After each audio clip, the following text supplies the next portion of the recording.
Hello all, வணக்கம். இந்த வீடியோல நம்ம phrasal verbsனா என்ன அப்படிங்கறத தான் பார்க்க போறோம். So usually நம்ம இது வரைக்கும் verbsனா என்னன்னு பார்த்திருப்போம், tenseனா என்னன்னு பார்த்திருப்போம். அது எப்படி ஒரு சென்டென்ஸ்ல யூஸ் பண்ணனும் அப்படின்றதெல்லாம் பார்த்திருப்போம். இந்த வீடியோல நம்ம phrasal verbsனா என்ன அப்படிங்கறத பார்க்க போறோம். So basically இந்த phrasal verbs அப்படின்றது two or more words இருக்கும். So basically majority casesல ரெண்டு word இருக்கும். சில கேसेसல வந்து மூணு வேர்ட் இருக்கும். ஸோ அது எப்படி இருக்கும் அப்படின்னா இந்த ரெண்டு வேர்டை நம்ம ஜாயின் பண்ணும்போது அது கொடுக்கக்கூடிய மீனிங் வந்து கொஞ்சம் டிஃப்ரெண்ட்டாக இருக்கும். ஸோ எப்படின்னா இப்போ ரெண்டு வேர்டு இருக்குது, அந்த ரெண்டு வேர்டையும் நம்ம நார்மலாக இங்கிலீஷோட மீனிங் பார்த்தோம் அப்படின்னா அதை தாண்டி வேற ஒரு மீனிங் கொடுக்கறது இந்த ஃப்ரேசல் வேர்பாக இருக்கும். ஸோ அதுக்கெல்லாம் நம்ம இந்த ஃப்ரேசல் வேர்ப்ஸ் அப்படின்றது யூஸ் பண்ணுவோம். ஸோ பேசிக்காக அது என்ன அப்படின்றத தெரிஞ்சுக்கிட்டோம்னா நம்ம டே டு டேயும் யூஸ் பண்ணலாம். ஸோ ஏதாவது ஒரு கான்வர்சேஷனில் யூஸ் பண்ணலாம், ஏதாவது ஸ்பீச் டெலிவர் பண்ணுறீங்கன்னா அங்கே யூஸ் பண்ணலாம், ஒரு ஏதாவது ஒரு இன்டர்வியூ பர்பஸ்க்கு நீங்கள் போகிறீங்க அப்படின்னா அங்கேயும் நீங்கள் வந்து யூஸ் பண்ணிக்கலாம். ஸோ இதுக்கான எக்ஸாம்பிள்ஸ்லாம் என்னென்ன அப்படிங்கிறத பார்க்கலாம். ஸோ இந்த ஃபர்ஸ்ட் வந்து எக்ஸாம்பிள் பார்த்துட்டு அதுக்கப்புறம் இதோட டைப் நான் சொல்கிறேன். ஏன்னா இப்போ நம்ம இனிஷியலாக டைப் அப்படின்றத பார்க்கும் போது கொஞ்சம் கன்ஃபியூசிங்காக இருக்கும். எக்ஸாம்பிள் பார்த்துட்டு நம்ம டைப் பார்க்கும் போது கொஞ்சம் ஈஸியாக அது நமக்கு புரியும். ஃபர்ஸ்ட் ஒன், ஒரு சில வேர்ட்ஸ்லாம் நமக்கு டைரெக்டாக அதோட மீனிங் புரியும், ஏன்னா நம்ம நிறையா அதை யூஸ் பண்ணியிருப்போம். ஸோ இந்த பிரேக் டவுன் அப்படின்னா என்னது, கார் பிரேக் டவுன் ஆகுறது, இந்த ஏதாவது ஒரு வெஹிக்கிள் வந்து பிரேக் டவுன் ஆகுறது அப்படின்ற மாதிரி சொல்லியிருப்போம்ல. ஸோ அதோட ஒர்க் பண்ணுற கண்டிஷனை அப்படியே நிறுத்தி ஏதோ ரிப்பேர் ஆகுறத நம்ம பிரேக் டவுன் அப்படின்னு சொல்லுவோம். ஸோ அதே மீனிங் தான் இதுக்கு. ஸோ ரெண்டு வேர்டு இருக்குது, பிரேக் டவுன். ஓகே, ஸோ இதுக்கான meaning to stop working.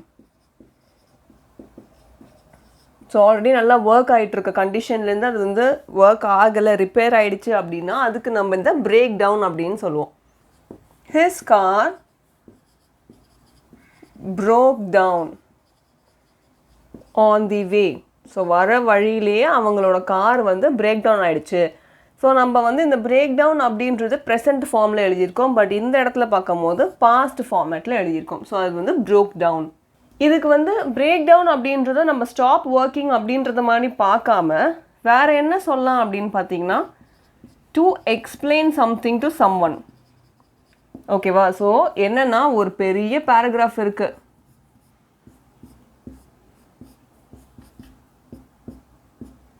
So இந்த பெரிய பேராகிராஃபை குட்டி குட்டியாக நான் உனக்கு பிரித்து நான் சொல்கிறேன், அதை எக்ஸ்பிளைன் பண்ணுறேன், லெட் மீ பிரேக் டவுன் அப்படின்ற மாதிரி சொல்கிறது நம்ம இந்த எக்ஸ்பிளைன் அப்படின்ற ஒரு ரீசனாகவும் எடுத்துக்கலாம். ஸோ இதுக்கு வந்து ரெண்டு மீனிங் இருக்குது. ஒன்று வந்து அதோட ப்ராப்பர் ஒர்க்கிங் கண்டிஷன்லேருந்து ரிப்பேர் ஆகிறத நம்ம பிரேக் டவுன்னு சொல்லுவோம். இன்னொன்று வந்து ஏதோ ஒரு விஷயத்தை நம்ம பிரித்து மற்றவங்களுக்கு கிளியராக டீட்டெயிலாக எக்ஸ்பிளைன் பண்ணுறதும் அந்த பிரேக் டவுன் அப்படின்ற மாதிரி சொல்லுவாங்க. ஸோ இதுக்கானது வந்து his car broke down on the way அப்படின்னு சொன்னோம். இதுக்கு let me break down the process. So அது என்ன ப்ராசஸ் அப்படின்றத நான் கொஞ்சமாக பிரித்து நான் உனக்கு டீட்டெயிலாக சொல்கிறேன் அப்படின்றத பிரேக் டவுன் சொல்கிறோம். ஸோ இது வந்து நம்ம ப்ரெசென்ட்டை சொல்கிறதால பிரேக் டவுன்றதை அப்படியே யூஸ் பண்ணிட்டோம். பட் இதை வந்து நம்ம பாஸ்டில் சொன்னதுனால broke down அப்படின்னு சொல்லியிருக்கோம். ஸோ செகண்ட் ஒன், ஸோ இதுதான் பிரேக் டவுன் அப்படின்றதுக்கான அர்த்தங்கள். ஓகேவா? ஸோ ஒன்று வந்து டு ஸ்டாப் ஒர்க்கிங், இன்னொன்று வந்து டு எக்ஸ்பிளைன் இன் டீட்டெயில் அப்படின்னு சொல்லலாம். அடுத்தது கம் அக்ராஸ் அப்படின்றது நம்ம எதர்ச்சியாக ஏதோ ஒன்று நம்ம பார்க்குறோம், இல்லை எதர்ச்சியாக ஏதோ ஒன்று நமக்கு அது கிடைக்குது, கண்டுபிடிக்கிறோம் அப்படின்னா அந்த எதர்ச்சியாக நடக்கிறத கம் அக்ராஸ் அப்படின்ற மாதிரி சொல்லுவாங்க. ஸோ இதுக்கான meaning to find something by chance. So எதர்ச்சியாக எதையோ ஒன்று கண்டுபிடிக்கிறது, டு ஃபைண்ட் பை சான்ஸ் அப்படின்றது நம்ம இந்த கம் அக்ராஸ் அப்படின்னு சொல்லலாம். இதுக்கான meaning I came across an old photo. So வந்து எனக்கிட்ட ஏதோ ஒரு பழைய ஃபோட்டோ ஒன்று கிடச்சிருக்கு, பை சான்ஸ் அது கிடச்சிது எனக்கு. ஸோ நானாக வந்து இன்டென்ஷனலாக அந்த ஃபோட்டோ எடுத்து பார்க்கல, பட் ஏதோ ஒன்று பார்க்கும் போது இல்லை ஏதோ ஒன்று தேடும் போது எனக்கு வந்து பை சான்ஸ் அது கிடச்சிருக்கு. எதர்ச்சியாக கிடச்ச ஒரு விஷயம் தான் இந்த ஓல்டு ஃபோட்டோ. ஸோ அந்த எதர்ச்சியாக கிடச்சதை ஐ கேம் அக்ராஸ் அப்படின்னு சொல்லியிருக்கேன். ஸோ அதே மாதிரி தான் இந்த கம் அக்ராஸ் அப்படின்றது ப்ரெசன்ட் ஃபார்மேட், கேம் அக்ராஸ் அப்படின்றது பாஸ்ட் ஃபார்மேட். அடுத்தது வந்து கேரி ஆன். ஸோ இந்த இடத்துல பார்த்திங்கன்னா பிரேக் டவுன் அப்படின்றத நம்ம நார்மலாக ரெகுலராக யூஸ் பண்ணக்கூடிய வார்த்தை அப்படின்றதுனால நமக்கு அது தெரியும். ஓகே, இது வந்து ஏதோ ஒன்று ரிப்பேர் ஆகிருக்கு, ஒர்க் ஆகிற கண்டிஷன்லேருந்து அது ரிப்பேர் ஆகிருக்கு அப்படின்றது தெரியும். இந்த கம் அக்ராஸ் அப்படின்றது, அக்ராஸ்னால் என்ன, நம்ம போகிறோம் இந்த சைடு யாராவது வராங்க அப்படின்னா அக்ராஸில் போகிறாங்க அப்படின்ற மாதிரி சொல்கிறது. ஸோ அந்த மாதிரி லிட்ரலாக அதோட மீனிங் எடுக்காமல் இந்த இடத்துல பார்த்தீங்கன்னா எதர்ச்சியாக ஒரு பொருளை கண்டுபிடிக்கிறது அப்படின்னு சொல்லி அதோட மீனிங் மாறி இருக்கு. இந்த கேரி ஆன் அப்படின்றது நம்ம ரெகுலராக ஃப்ரீக்வெண்ட்டாக யூஸ் பண்ணக்கூடிய ஒரு வார்த்தை. ஸோ கேரி ஆன் அப்படின்னா ஏதோ ஒரு விஷயத்த நீங்கள் கண்டினியூ பண்ணுறதுக்கு அப்படின்ற மாதிரி சொல்கிறது. டு கண்டினியூ, ஆல்ரெடி ஒரு விஷயம் பண்ணிட்டு தான் இருக்காங்க, அதை கண்டினியூ பண்ணுங்க, யூ கேரி ஆன் அப்படின்ற மாதிரி நம்ம சொல்லுவோம்ல. ஸோ அதுக்கு தான் டு கண்டினியூ அப்படின்னு சொல்கிறாங்க. ஸோ இதுக்கான எக்ஸாம்பிள்,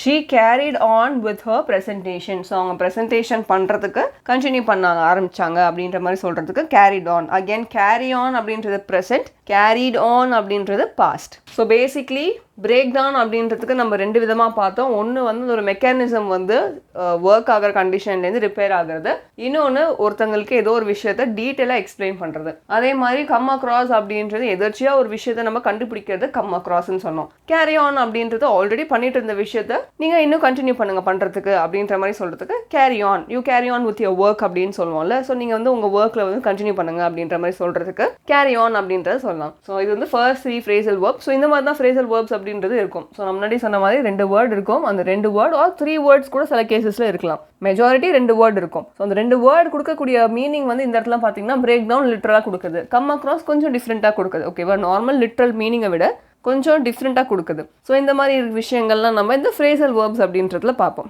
ஸோ அடுத்து பார்க்க போகிறது வந்து என்னென்னா புட் ஆஃப் அப்படின்னு சொல்கிறது. ஸோ இது வந்து கொஞ்சம் டிஃப்ரெண்ட்டாக இருக்கும்.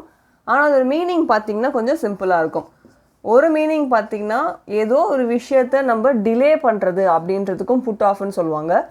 இல்லைனா ஏதோ ஒரு விஷயத்த போஸ்ட்போன் பண்ணணும் அப்படின்னா அதுக்கும் புட் ஆஃப்னு சொல்லுவாங்க. இல்லை ஏதோ ஒரு விஷயத்த வந்து யாரோ ஒருத்தங்களுக்கு அந்த பர்டிகுலர் விஷயத்துலேருந்து இன்ட்ரெஸ்ட் போக வைக்கணும் அப்படின்னா அதுக்கும் புட் ஆஃப்னு சொல்லுவாங்க. ஸோ இதுக்கான example, they decided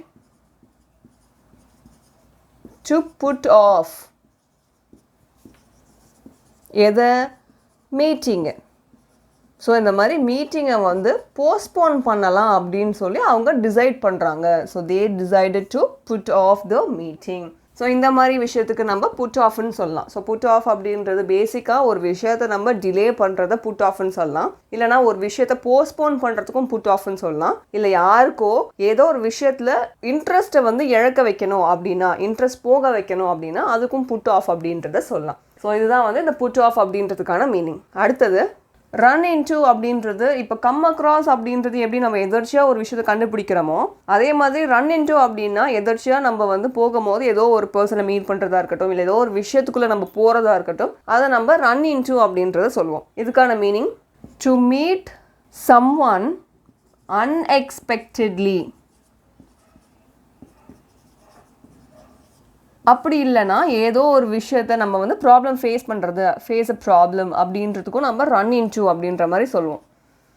run into a problem அப்படின்லாம் சொல்லுவோம்ல. ஸோ அந்த ரன் அப்படின்றது ப்ரெசன்ட் ஃபார்மேட், ரன் அப்படின்றது past format. I run into an old friend எங்க, at the super market.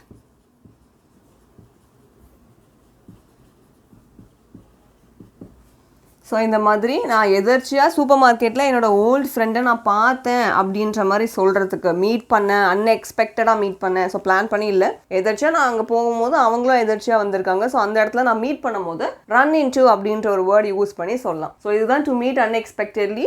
R ஏதோ ஒரு பிரச்சனையை நம்ம ஃபேஸ் பண்ணுறதுக்கும் நம்ம ரன் இன்டு அப்படின்ற மாதிரி நம்ம சொல்லலாம். அங்கே வந்து கம் அக்ராஸ் அப்படின்றது எதர்ச்சியாக ஒரு விஷயத்தை கண்டுபிடிக்கிறது, இங்கே எதர்ச்சியாக ஒருத்தங்களை மீட் பண்ணுறது. ஸோ இந்த மாதிரி நீங்கள் கம்பேர் பண்ணி படிக்கும் போது உங்களுக்கு அது ஸ்ட்ராங்காக போய் ரெஜிஸ்டர் ஆகும்.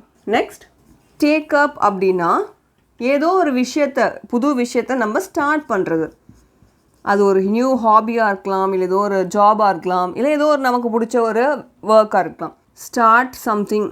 ஸோ பேசிக்லி டு ஸ்டார்ட் ஒரு நியூ ஹாபி, ஒரு நியூ ஒர்க். ஸோ இதுதான் வந்து டேக் அப் அப்படின்ற மாதிரி. இன்னொன்று வந்து சம்டைம்ஸ் வந்து ஏதோ ஒரு ஒர்க்கை நம்ம அதை எடுத்துக்கிறோம், நான் எடுத்து பண்ணுறேன் அப்படின்ற மாதிரிலாம் சொல்லுவோம்ல. ஸோ அதுக்கெல்லாமும் டேக் அப் அப்படின்றத சொல்லலாம். லுக் ஃபார்வர்ட் டு அப்படின்னா இந்த ஒரு பர்டிகுலர் விஷயத்துக்காக நான் ரொம்ப நாளாக வெயிட் பண்ணிருக்கேன், ஆர்வமாக இருக்கேன் அப்படின்ற மாதிரி சொல்கிறதுக்கு இந்த லுக் ஃபார்வர்ட் டு. ஸோ இது வரைக்கும் பார்த்தீங்கன்னா ரெண்டு வேர்டாக இருந்துச்சு. நான் சொன்னேன் இல்லையா 3 வேர்ட்ஸும் இருக்கிறதுக்கு சான்சஸ் இருக்குது. ஸோ அதுதான் இந்த 3 word. Look forward to, excited about something. ஓகேவா? ஸோ ஏதோ ஒரு விஷயம் நடக்க போகுது, அந்த நடக்க போகிற விஷயத்தை நினச்சி நம்ம ரொம்ப எக்ஸைட்டடாக இருக்கோம், ரொம்ப வந்து ஆர்வமாக இருக்கோம் அப்படின்னா லுக் ஃபார்வர்ட் டு அப்படின்ற மாதிரி சொல்லுவோம். எக்ஸாம்பிள், ஐ ஆம் looking forward to the weekend.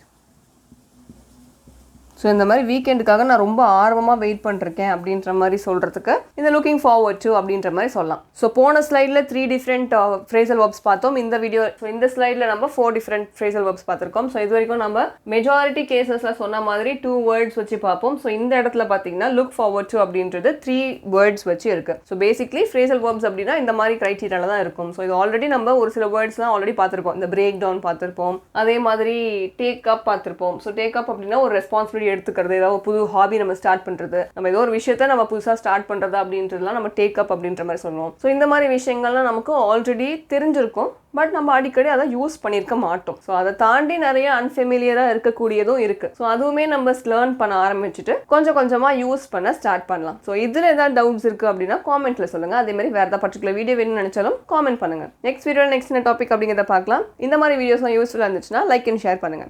Thank you so much. நன்றி.